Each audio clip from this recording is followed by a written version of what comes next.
দর্শক, আমি জান্নাতুল নাইম, আপনাদের সবাইকে স্বাগত জানাচ্ছি মুক্তমঞ্চে আমাদের এই অনুষ্ঠানের পৃষ্ঠপোষক ইস্পাহানী মির্জাপুর চা। এবং আজকে আমার মুখোমুখি রয়েছেন বহুগুণে গুণান্বিত একজন ব্যক্তি। তিনি একাধারে একজন বিতার্কিক, চিকিৎসক, গণমাধ্যম ব্যক্তিত্ব এবং বিশ্লেষক। দর্শক, আমার আজকের অতিথি ডাক্তার আব্দুল নূর তুষার। ডাক্তার আব্দুল নূর তুষার, আপনাকে স্বাগত এবং অসংখ্য ধন্যবাদ যে আমার আমন্ত্রণে সাড়া দিয়ে স্টুডিওতে আসলেন। কেমন আছেন আপনি? ভালো আছি, আল্লাহ যেমন রেখেছেন। জনাব আব্দুল নূর তুষার, আলোচনার শুরুটা আসলে করতে যাচ্ছিলাম আপনার রাজনৈতিক মতাদর্শ কিংবা আপনার আদর্শিক ভাবনাটা বুঝে। আমি দেখলাম যে আগের যিনি প্রধানমন্ত্রী ছিলেন, তার ছেলে সজীব ওয়াজেদ জয়, তার সাথে আপনি এক স্টেজে প্রোগ্রাম করেছেন।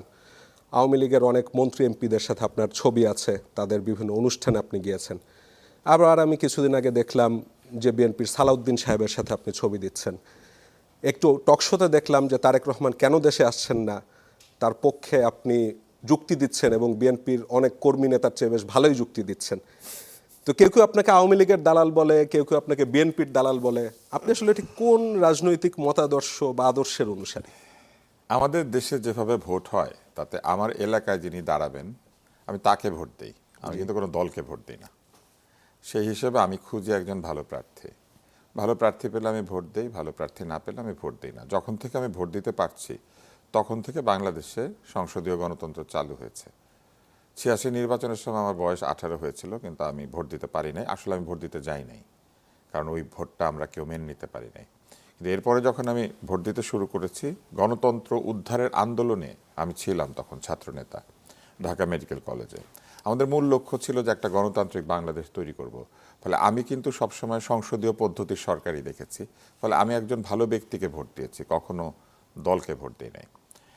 এর পরের প্রশ্নটা আপনি যেটা করেছেন সেটা আরও অদ্ভুত। সেটি হচ্ছে যে আমি কথা বলেছি, এই কথাগুলি ঠিক না ভুল সেটা বিবেচনা করা হবে।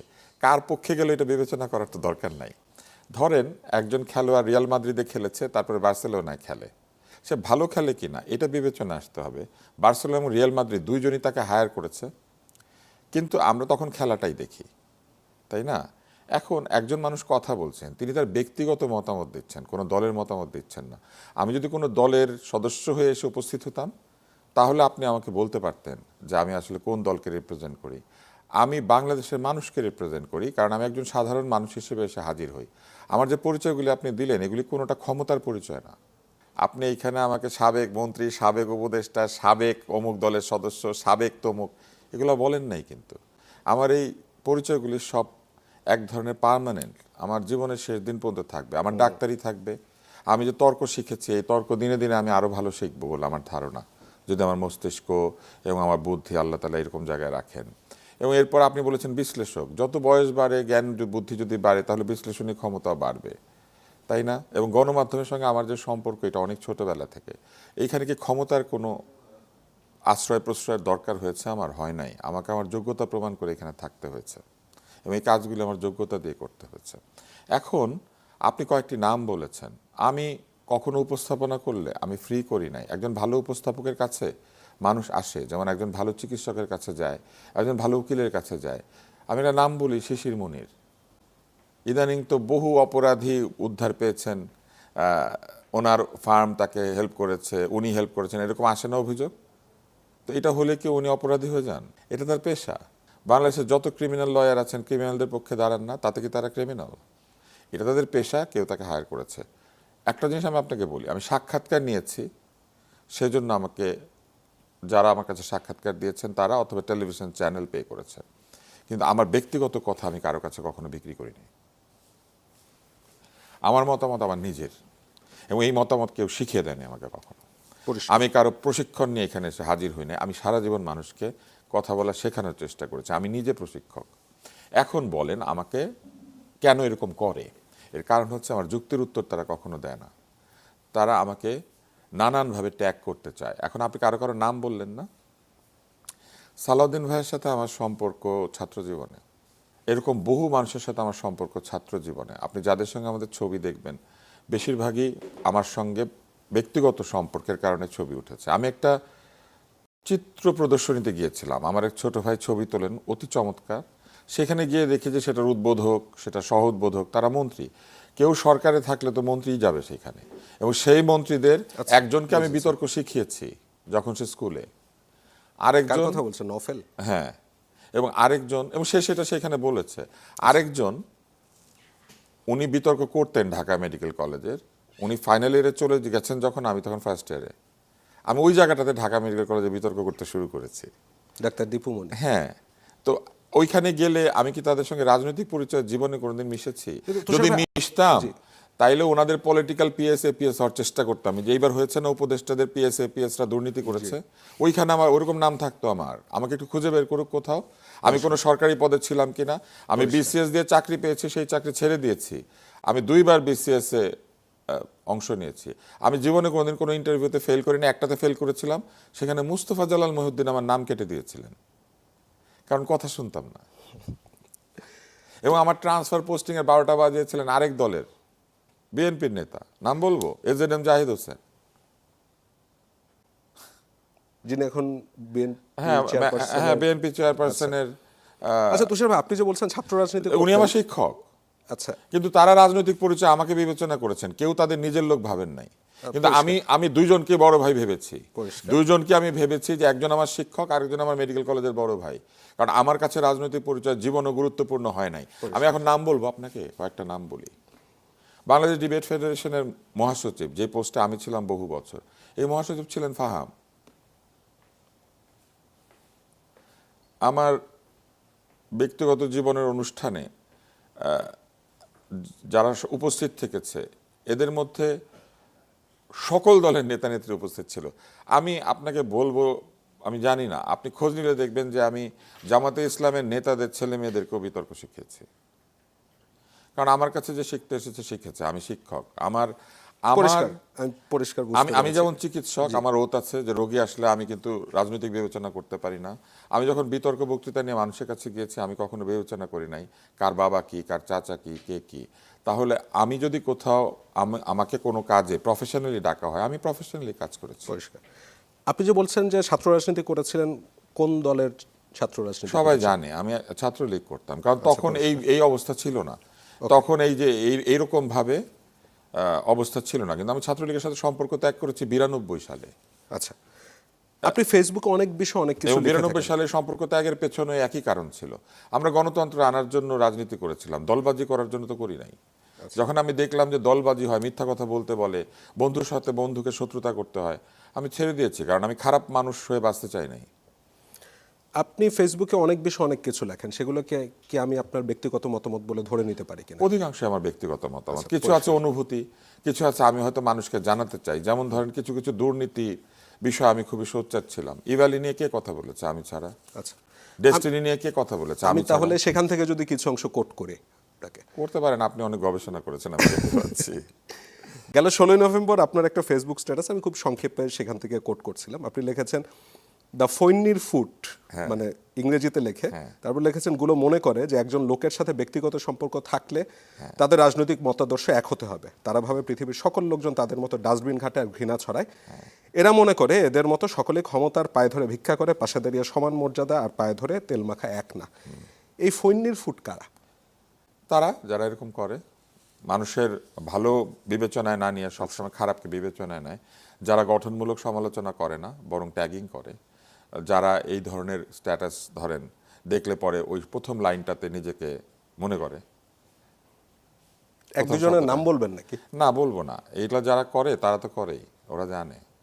এবং এই ল্যাঙ্গুয়েজটা আমি তাদের কাছ থেকে নিয়েছি, কারণ তাদের ল্যাঙ্গুয়েজ ছাড়া তারা বোঝে না। আমি কিন্তু সাধারণত এরকম ল্যাঙ্গুয়েজ ব্যবহার করি না। এটা মনে হয় 3য়-বার আমি করেছি, এবং আমি জানি আমি কতবার করেছি। আমি যদি কোথাও উত্তেজিত হয়, আমি জানি যে আমি ইচ্ছা করে উত্তেজিত হয়েছি। কারণ আমি এই কথার কাজটা জানি। আমি জানি যে কোন কথাটা কি, এ ব্যাপারে আমার সন্দেহ নেই, কিভাবে বলতে হয়।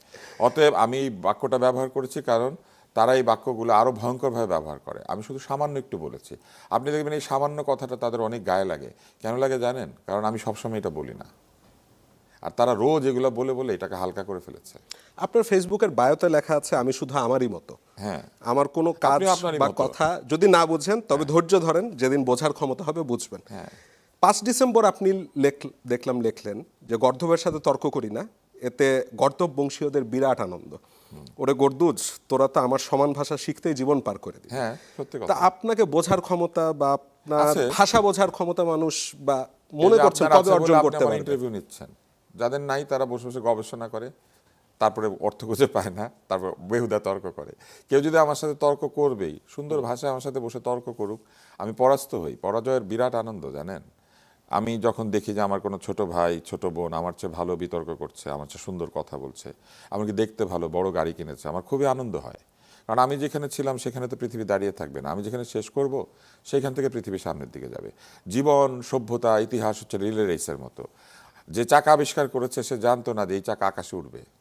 কিন্তু তুষার ভাই, মানে আপনি যখন বলছেন যে আপনাকে মানুষ বুঝতে পারে না, এটা কি এক রকমের সুপিরিটি কমপ্লেক্সও হয়ে না যাচ্ছে না? না, আপনি এক সুন্দর প্রশ্ন করেছেন। এটা সুপিরিয়রিটি কমপ্লেক্স না। কেউ যদি আপনাকে বুঝতে না পারে তাহলে আপনি বলতে পারবেন যে তোমরা আমাকে বুঝতে পারো না, আমি তো অপেক্ষা করতে বলেছি। আমি বলেছি তো বুঝতে পারবে, দেরি হবে।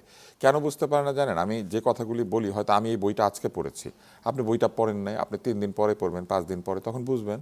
আর আমি যদি জনে জনে সেই বই নিয়ে বিলি করতে যাই, আমি তো ফতুর হয়ে যাব, তাই না? আমি বইটা পড়েছি। আমি না পড়ে না জেনে সাধারণত কোনো কথা বলি না। আপনি এই জন্য দেখবেন যে আমি ভুল কথা বলেছি এরকম মানে খুব রেয়ার। ভুল বললে আমি সাথে সাথে সরি বলি। আপনার বিরুদ্ধে আরেকটা অভিযোগ আছে যে আপনি আমি আপনাকে আরেকটা জিনিস মনে করিয়ে দিই, এটা মনে করিয়ে দেওয়া ভালো। আমি বলেছিলাম যে একটা ড্রোন উড়েছিল, আমি বলেছিলাম যে এটা হচ্ছে একটা ক্লাসের খেলনা, যেটা সারা বাংলাদেশে না শুধু পৃথিবীতে যারা এভিয়েশন পড়ায়, এরোনটিক্স পড়ায়, ফিজিক্স পড়ায়, তারা তাদের ক্লাস ওয়ার্কের অংশ হিসেবে এগুলি বানায়। বিদেশে এগুলি হবি মানুষের। আমি নিজে এগুলি বানিয়েছি যখন আমি মেডিকেল কলেজে পড়ি। আমার বাসায় আমি এটা তৈরি করেছি, এখন না। কিন্তু কিভাবে করলাম জানেন? বিতর্ক করতে বিদেশে গিয়েছিলাম, গিয়ে দেখি যে এই জিনিস লোকে বানায়। আমি এটা কিনে এনে বাসায় নিজে নিজে বানিয়েছি ওই সময়। তাহলে ওই জিনিসটা যখন আমি উঠতে দেখেছি, আমি বলেছি এটা তো ড্রোন না, এটা খেলনা। আমার উপর ঝাঁপিয়ে পড়লো সবাই। কোথায়? বাংলাদেশ তুরস্ক থেকে ড্রোন আনে কেন, এখন কেন বানায় না? কয় বছর হয়েছে জানেন? 11 বছর। এবং ফিজিক্সের একজন বিখ্যাত অধ্যাপক বলেছেন এই ড্রোন দিয়ে আবহাওয়া ওনারা দেখবেন। ড্রোন দিয়ে আবহাওয়া দেখে না কিন্তু। তো এগুলো যদি আমি বলি তখন ওনাদের গায়ে লাগে, কারণ আমি তো তাদের কাছে মূর্খ, আমি তার ফিজিক্সে ডিগ্রি করি নাই।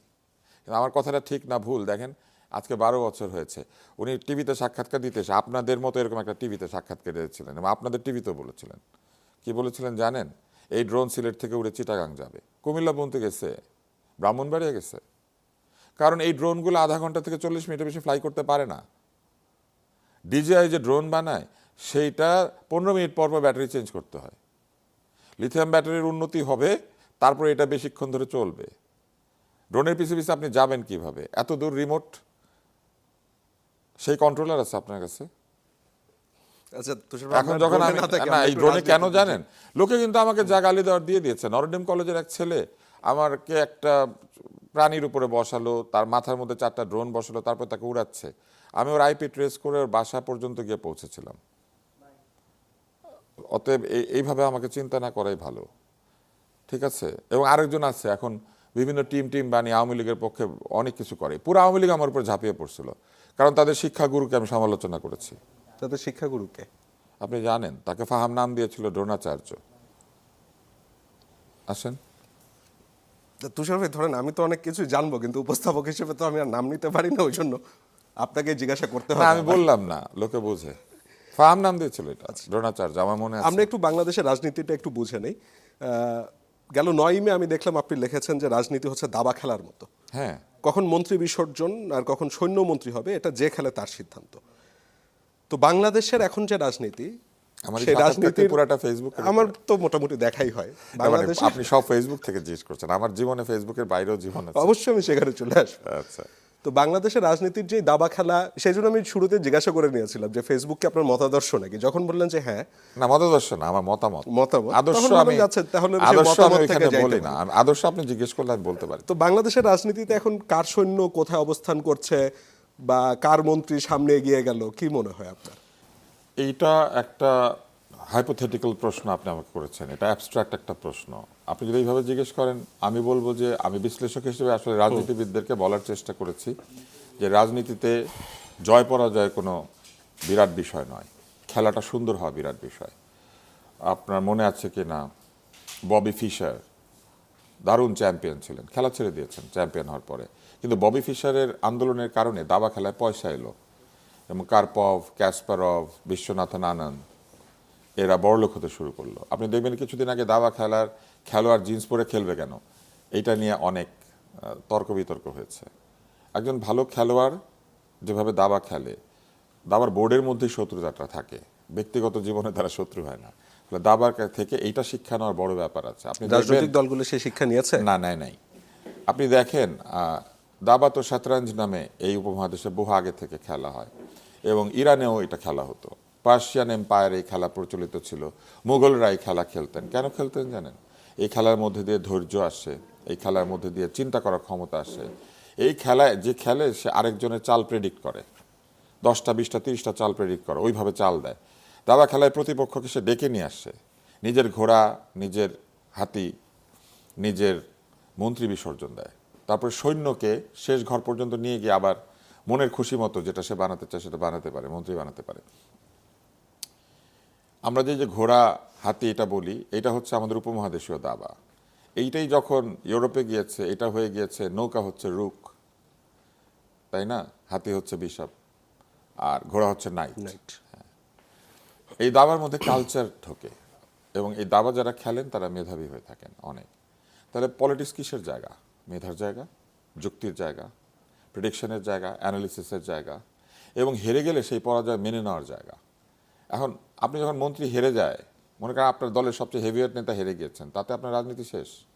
কিংবা আপনি হেরে গেছেন, তাতে আপনার দাবা খেলা শেষ? মোটেও না।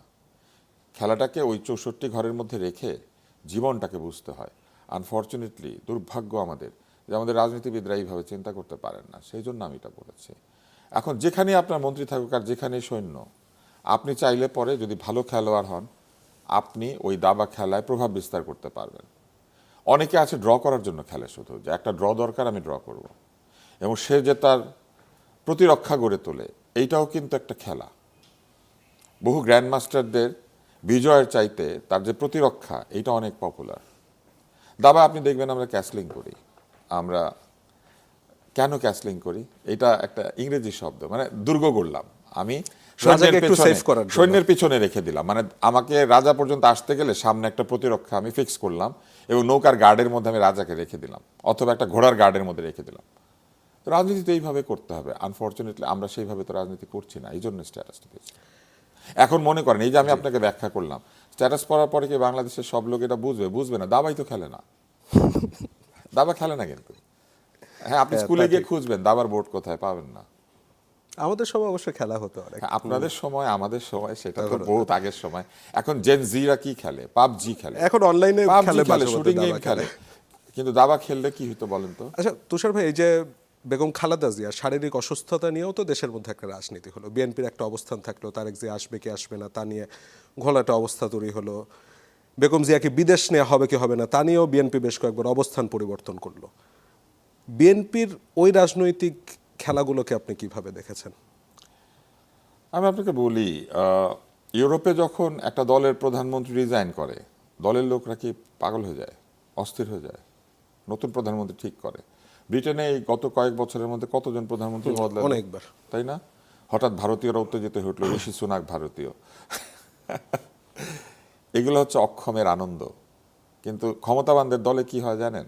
তারা এটা নিয়ে ভাবেই না কে আসবেন এবং কে আসবেন না, কারণ 300 জন সংসদ সদস্য প্রত্যেকে যোগ্য। যদি দলের নেতা নাও আসেন তাহলে একটা সিট কমবে, 2টা সিট। কিন্তু আমাদের এখানে আমরা কি করি জানেন? দলের নেতার ইমেজের উপরে সমস্ত অযোগ্যরা ভর করে বসে থাকি। আমরা ব্র্যান্ড বিক্রি করি।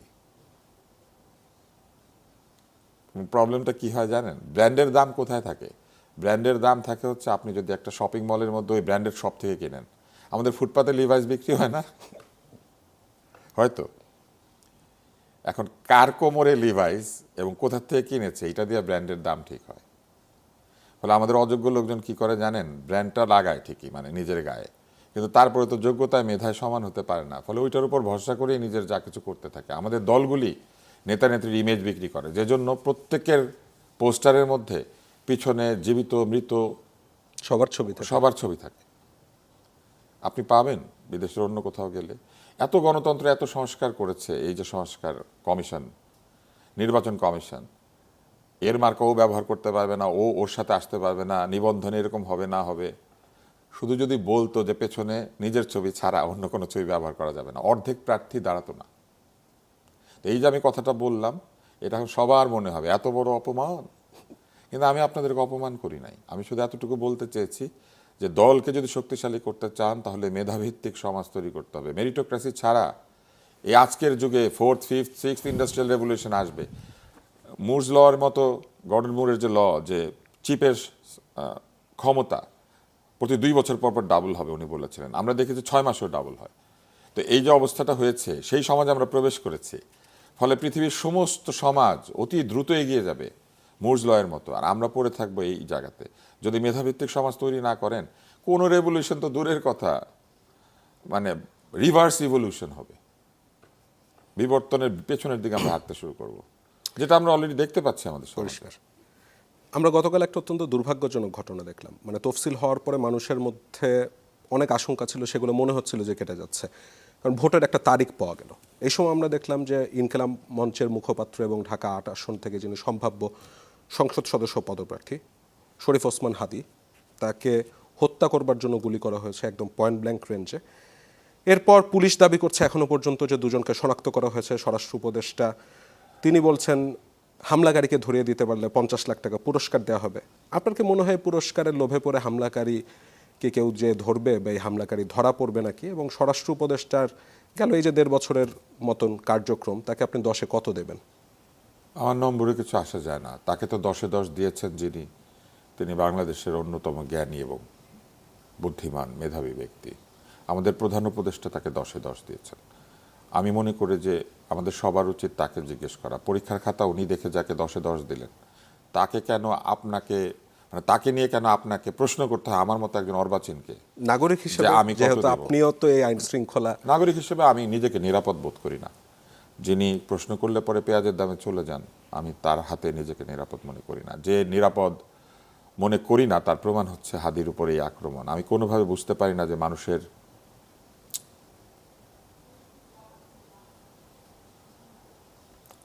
মানুষের হিংসা, মানুষের বিদ্বেষ, মানুষের ক্রোধ কেন এই জায়গাতে যাবে? কি অপরাধ একজন ব্যক্তির? যদি সে কোনো অন্যায় করে থাকে সেটা সমালোচনা হবে। টকশোতে আমি তার সমালোচনা করেছি, সে আমার সমালোচনা করেছে, কিন্তু আমার তো কোনোদিন তার প্রতি বিদ্বেষ হয় নাই। মানুষ কেন বিশ্বাস করে না যে একজন মানুষের জীবনে পরিবর্তন আসে? কেন মানুষ বিশ্বাস করে না যে একজন মানুষ প্রতিনিয়ত ভালোর দিকে যেতে পারে? কি করে একজন মানুষের পাশে বসে থাকা লোক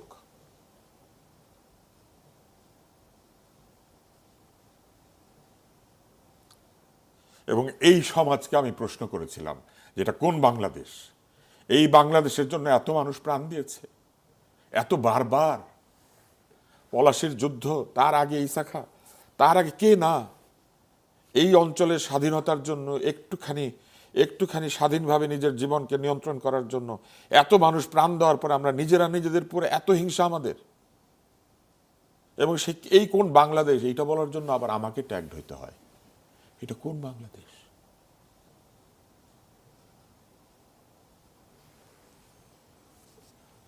আমার শত্রু মেধাবী হবে, আমার শত্রু আমার চাইতেও গুণবান হবে। কিং রিচার্ডের শিবিরে সালাউদ্দিন গিয়েছিল রিচার্ডের কুষ্ঠ রোগের চিকিৎসা করতে। কুষ্ঠ একটা ছোঁয়াচে রোগ, পরের দিন যুদ্ধ করবে, সেই যুদ্ধ যাতে রিচার্ড ঠিক মতো করতে পারে সেই জন্য সালাউদ্দিন গিয়েছিল। এই জন্য গাজী, মানুষ মারলে গাজী না। রিচার্ডকে তার দলের লোকেরা ডাকতো, তার দেশের লোকেরা সিংহ হৃদয়, আর সালাউদ্দিনকে বলতো গাজী। যুদ্ধ কি ব্যক্তিগত সম্পর্ক নষ্ট করার জন্য? পৃথিবীতে যত যুদ্ধ হয়েছে ন্যায়ের পক্ষে হয়েছে, যেটা সেটাই যুদ্ধ। অন্যায়ের পক্ষে অস্ত্র, সেটা যুদ্ধ না, সেটা হত্যা। এজন্য পাকিস্তানিরা হত্যা করেছে, আমরা যুদ্ধ করেছি। আমাদেরটা যুদ্ধ, ওদেরটা হত্যা। সিরাজউদ্দৌলা হলো একটা যুদ্ধ, ক্লাইভেটটা হত্যা। এবং সেইটা আজকে এইভাবে কেন তাকে নিরাপত্তা দিল না? কেন তার পাশে বসে থাকতে পারলো এরকম একটা খুনি? এ কে? অক্টোবর মাসে সে ডাকাতি করে ধরা পড়েছিল, এখন আমরা শুনতে পাচ্ছি। ছেড়ে দিল কে? কে তার জন্য জামিন নিয়েছিল? কোর্টে গিয়ে? এই প্রশ্ন তো কেউ করছে না। এটা নিয়ে শুরু হয়েছে ট্যাগিংয়ের বাণিজ্য।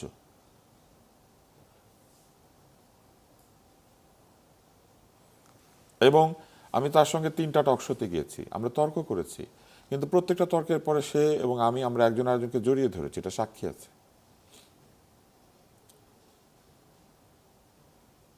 এবং আমি তার সঙ্গে দুষ্টামি করেছি, সে আমার সঙ্গে দুষ্টামি করেছে। হাঁটুর বয়স একটা শব্দ হয়েছিল না, সে আমাকে বলেছিল আপনি তো ভালো বিতার্কিক, আমি তো আপনার হাঁটুর বয়স, কি তর্ক করব। পরে যখন সে সত্যি তর্ক শুরু করেছে, আমি আবার বলেছি আমি বলবো না, তুমি তো আমার হাঁটুর বয়স। আমরা দুইজনকে, ইনফ্যাক্ট ও বলাতে আমি তাকে এটা বলেছি, তা না হলে আমি বাগধারাটা ব্যবহারই করতাম না। এইটা নিয়েও শুরু হলো, অথচ এটা একটা বাগধারা। এটা কাউকে কেউ অপমান করার জন্য বলে না। আপনি আপনার বাচ্চাকেও বলবেন যে কিরে তুই তো আমার হাঁটুর বয়স, আপনি আপনার ভাগনাকে বলবেন কিরে তোর মাই তো আমার হাঁটুর বয়স। এটা নিয়েও ট্যাগিং শুরু হয়েছে। এই অশিক্ষা, এই চিত্তের দারিদ্র, এই মনের এই নীচতা, এটা কি বাংলাদেশ? আমার কিছু বলার নাই। অনেকেই হাদির ঘটনার পেছনে বিএনপির দোষ খুঁজে পাচ্ছে, একটা ন্যারেটিভ তৈরি হচ্ছে। এখন যদি আমি বলি, এখন আমি যেটা বলবো, একদল বলবে বিএনপির পক্ষে আপনি, আরেক দল বলবে আপনি অমুকের বিপক্ষে। একটা বড় রাজনৈতিক দল সাধারণত এরকম ঝুঁকি নেয় না। এখন পুলিশ আছে, তদন্ত করেন, তদন্ত না করে কাউকে দোষী বলাটা আমি মনে করি যে সঠিক না। তদন্ত করে প্রকৃত সাক্ষ্য প্রমাণ নিয়ে প্রকৃত অপরাধীকে চিহ্নিত করে যা কিছু শাস্তি হয় সেই শাস্তি বিধান যা আছে সেই অনুযায়ী শাস্তি দেওয়া উচিত। কিন্তু শুরুতেই আপনি কাউকে শত্রু বানিয়ে দিয়ে তার বিরুদ্ধে প্রচারণা শুরু করলে আসল অপরাধী পার পেয়ে যায়। এবং আমাদের দেশে এটা অনেক হয়। আমরা জজ মিয়া বের করি, আমরা এরকম বহু লোককে বের করি, এটা আমাদের দেশে হয়। এবং এটা নিয়ে পুলিশরাই বই লিখেছে, আমি এগুলো বই পড়ে বলছি, আমার নিজের তদন্ত বা আমার নিজের মতামত থেকে বলছি না। তো এগুলো আমরা দেখেছি, এটা হয়।